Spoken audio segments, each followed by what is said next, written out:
Hi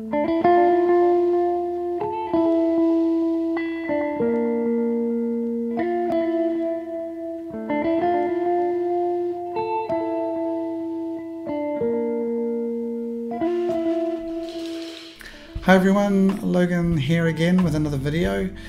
Well, over the last few weeks I've been imaging the Vela Supernova Remnant. Now I've had to just capture a few frames in between doing the Dolphin Head Nebula calibration with Ollie from OIII's Astro, but also because we've had a fair bit of this.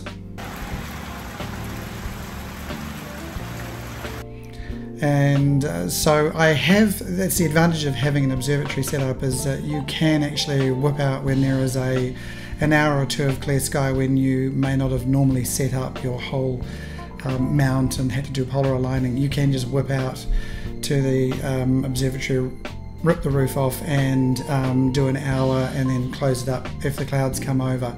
So that certainly allows you to capture bits and pieces over a few weeks and build up quite a number of hours on a target. This is a custom landscape. I've done another one in Stellarium. This is not the one that I showed in the observatory.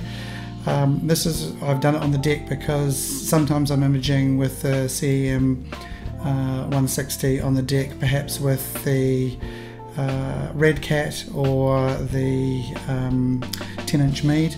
The deck is not ideal because it does tend to move around a little bit if you're moving around in the house, but it's not bad. As you can see, I get a nice view out to the east and southeast. We've got Rangitoto over here in the harbour.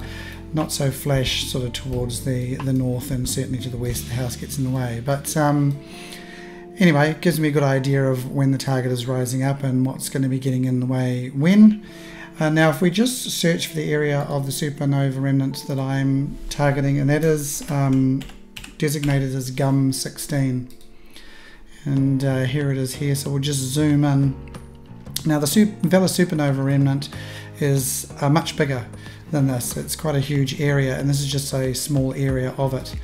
And with my telescope, the Esprit 120, it has the focal length of 840mm, and also with the camera, the ASI 2600. To fit this whole area in, it has to be a 2-panel mosaic, so that's what I am doing.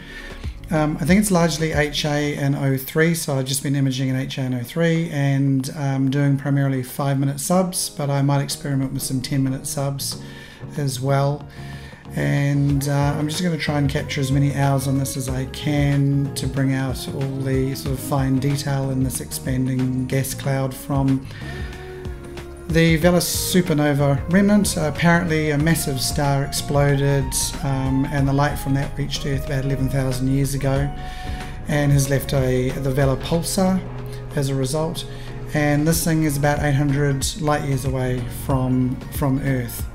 It's also sort of part of that whole area is also the Pencil Nebula down here, which is another quite cool HA and O3 target, which I did image with a one-shot colour camera a couple of years ago, maybe 1 year ago, and I would like to get back in and do it again with the mono camera at some stage. But so that is what I have been imaging, this area here, the sort of one part or a small portion of the Vela Supernova Remnant, and I'm hoping to get somewhere over 20 hours, but it depends on the weather.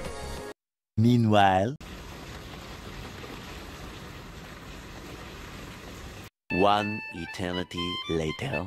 Well, it's a bit of an unexpected bonus tonight. It was supposed to be raining and I saw the skies cleared, so went out and cooled down all the equipment, and it's now I think about 1:30 in the morning and looks like it's going to be clear for the rest of the night, which is really good because I'm struggling to finish off this this project, this 2-panel mosaic of GUM 12.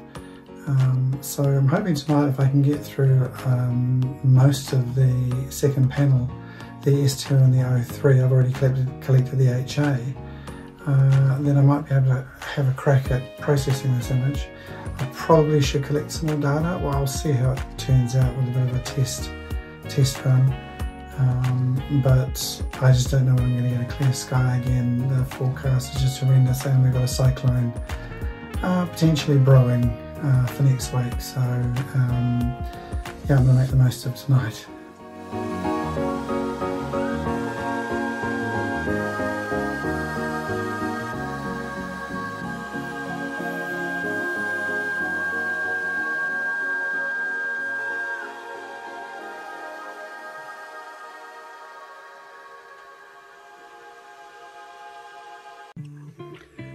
Okay, so quick update. It's about 20 to 3 in the morning.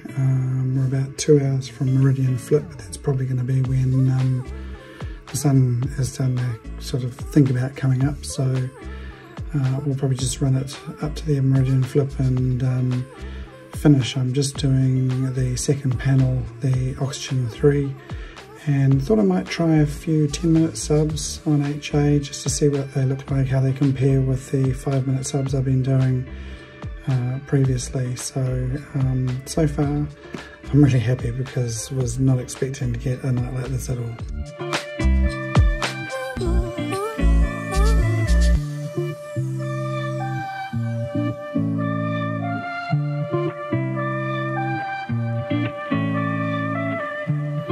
It's just gone 4:30 in the morning.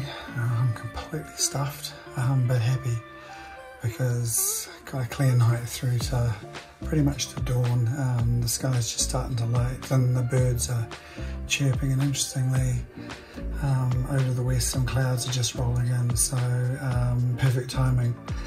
So although I haven't set the roof to close in the sequence, all that's left for me now to do is push the button and get the roof closed and shut everything down and go and get some sleep. I've got AstroPixel Processor open here and I wanted to just run through how I am doing my mosaics using APP.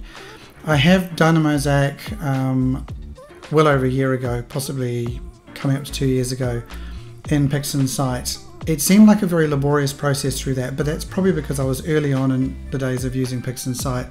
And the other thing was it was a 6-panel mosaic, which is probably not the way to learn how to do mosaics, to be honest.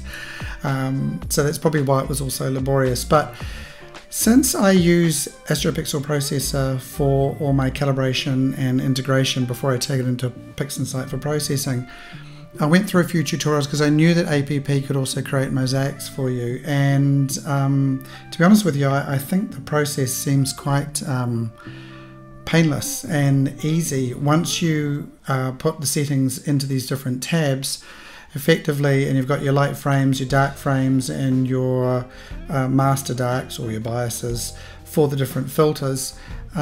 You click go and basically it'll spit out the mosaic for your HA, the mosaic for your OIII, and the mosaic for your S2, for example, if those are the subs that you've, for the different filters you've put in.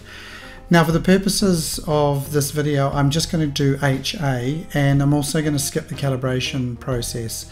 If you're calibrating, you would put in your light frames, and then you would put in your flats, your darks and your dark flats. And then you could go into the calibration tab and you could either do the sort of create masters and assign to lights, or if you want to save your calibrated frames, which is what I usually do because then I can keep those calibrated frames for later if I wanted to add to them, say next year or whatever. You would click on there and save them. I've already made them, so what I'm going to do is I'm just going to click on lights.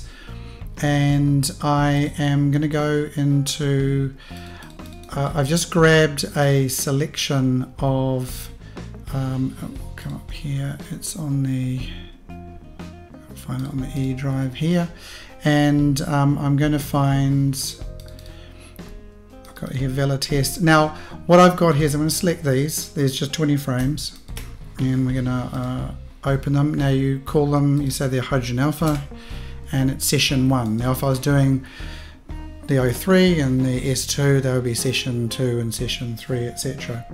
So down here it's loaded in my hydrogen alpha, and the other quite cool thing is when you say it's a hydrogen alpha, it'll often make them sort of red, and then if you do your oxygen 3, I think they're blue, and etc. So it gives you different colors to show you what frames you've put in there. I'm just going to click on this first frame, and this here is panel 1 of the 2-panel mosaic that I was doing of the Vela Supernova Remnant. And if I run further down to the bottom here, this is what panel 2 looks like. Now, so I've just loaded them in, and we're going to skip the calibration step because I've already done that, and I'm going to go to the analyze stars. Now I just use the default here, so it's ticked automatic stars, number of stars target, and then it's just 500. Apparently you can vary this if you're not getting good results, but I've never found an issue with setting the default, so I just leave it at that. If we go through now to tab 4, this is where the changes are being made for a mosaic. So down here we want to go first of all to the registration mode, which says normal by default. I want to change that to mosaic, obviously, because we're creating a mosaic. The other thing is there's a scale stop reading now number that you can change. Now you can actually highlight, but just rest your cursor on various things and it'll tell you what these things mean. So there's a description of what the scale stop is. I won't go through what it means, but I will just say that it seems that most people have recommended changing that to 10, which is what I do. That seems to work. I have ticked here same camera and optics. That's by default because in this situation I was using each night the same camera and the same telescope. If you were using different telescopes and different cameras over time and you were stacking them, say, from different years, you would unclick that, but I'm going to leave that ticked. I always also tick use dynamic distortion correction. Again, something that's been suggested as something that you should do in the registration tab. So that is tab 4. Through to tab 5, normalize. There's nothing I change here. It says normalize background, and I just leave that ticked and leave all the defaults. And then come to the integration area, and so we're going to select similar things that we would select in Pixinsight. You click on average, Winsorized rejection, and then this is here what's called LNC, and what this is if it just bring up the highlight here, it is a local normalization correction, and it's recommended to enable this either first degree, second degree, or whatever if you are shooting over multiple light nights. Now most of the time I just click on first degree, sometimes I do second degree. I've never done a comparison to see if there's a big difference between those two, and to be honest with you, I haven't seen a huge difference in the results. So first degree would be fine, and then the iterations, the default is 3, so I've left it at that. And then there's another setting that is suggested to change, which is this multi-band blending, and they said to enable that and just to probably move that up to 10, apparently to match the change that we did in the scale stop to 10 here. So I saw on the odd tutorial. So that is that, and the next thing to do is just to hit integrate. We're going to give it a name, so we'll just call this Vela, and I'll click OK. Now it is going to throw up a couple of questions related primarily to what's going on in tab 4. It's just checking here about same camera and optics. Do you want to disable it or do you want to keep it enabled? And I want to keep it enabled because I use the same camera and the same optics. So I'm going to click no. It would ask you a couple of other questions about the settings we changed in here. So you do get an opportunity, for example, to at the last minute say, oh yes, I do want that enabled, or no, I don't want it enabled. But since I've made those changes in tab 4, this will be the only question it asks. So I'll say no, I don't want to disable same camera and optics because that's what I use, and I'll click no. And it will now go ahead and it will start running through these tabs. So you can see it says up here analyzing the stars, and down here you get an idea of what stage it's up to. So it says it's on number 3, analyzing the stars. As it progresses through, it'll then change from tab 3, it'll go to register when it shows that it's registering them, etc, until it's integrating them. So we'll just let this run through.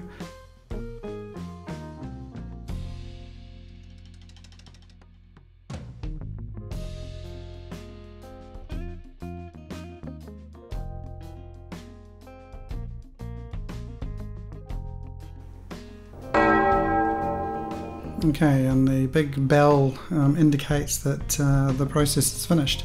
You can turn this bell off, but I just leave it going. It was also quite useful because when I was doing this with the frames I had, so I had over 200 HA frames, and so the process actually took a lot longer. I think it was an hour and a half or so. But here you can see, so this is only, bear in mind this is only 10 frames of each, so or roughly actually. I think the top one had a few more frames than the bottom one, but in this test. But if you have a look, you can see that it's actually stitched it together nicely. There's no line joined through here. It's all lined it all up quite nicely, so quite impressive really. One thing I'd be interested to know, and maybe if somebody who knows more about Nina than I do, as to why I'm not getting these lined up quite so well in this direction. I'm not really sure, because I am having to trim this off and trim that bit off. This isn't a function of APP, this seems to be a function of how it is being done in Nina when it's doing its framing, and it must be some setting I have wrong. But if anybody's got any ideas to let me know, that would be great. It's almost like I did a 25% overlap, which you know, it's giving me this nice overlap here, but it's almost like it's trying to do an overlap in that direction as well. I don't really know, but perhaps you can leave a message in the comments to let me know how I can get around this, because I'd like these to be a bit more lined up at the edges without having to cut away so much information. Anyway, that's a side note. As you can see, it's done this without me having to do much in the way at all, apart from change a few settings. And if I was, if I had my OIII subs and my S2 subs, you know, I would have put those in, and instead of one file at the bottom here, which you can see, this one here which says hydrogen alpha, this is my stacked image, there would be another one that would be the stacked version of, and mosaic, of OIII, and another one of S2, so it can do it all in one hit. Then you can just take these images into Pixinsight and carry on processing. So in Pixinsight I've got my 2-panel mosaic that APP made for me of my hydrogen alpha data, and the 2-panel mosaic that it made for the OIII. Now, as I said, I unfortunately had to crop these edges away in order to give myself a nice standard rectangular image, and I do need to look into how I can correct that with Nina so this doesn't happen. But what I then did was I actually went ahead and, if I just minimize these down and just move them away, I used Star Exterminator to make starless versions of these to work with, because I thought, you know, the stars in here were relatively small, so I didn't have a lot of big stars to deal with. There's a couple of little artifacts up here of stars in the OIII. But I had these two to work with and process them further and combine them into an HOO. But I was actually quite fascinated by the amount of sort of detail in the HA of this billowing cloud of expanding gas. It looked really cool, and when working on it for the HA, for the luminance layer, you know, you could bring out so much detail in here. It's quite fantastic looking, this area, and as I said, love the way this has got this sort of bubbly look to it. But I won't run through the how I processed this. I've done this in other videos, and I really wanted to show how I went about the mosaic, doing the mosaic. So before I show you my final image, I thought I would give you an idea of the sense of the size of this Vela Supernova Remnant. So this is from NASA's APOD webpage, and this image was the astronomy picture of the day in January 2019, and these are the names of the people involved in creating this wonderful wide field image. If I just click and move it a little bit closer, this is the size of the Supernova Remnant, so it's quite huge.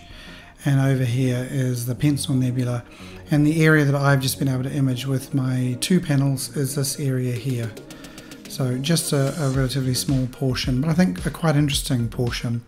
I would love to do this whole area in a mosaic at the level of definition that I've done this area here, but I think it would take me a long time, and I'm not sure that I've got a computer that would be able to cope with putting together so many panels. But anyway, that just gives you a sense of the size of this thing. Alright, I'll get on and show you my final image.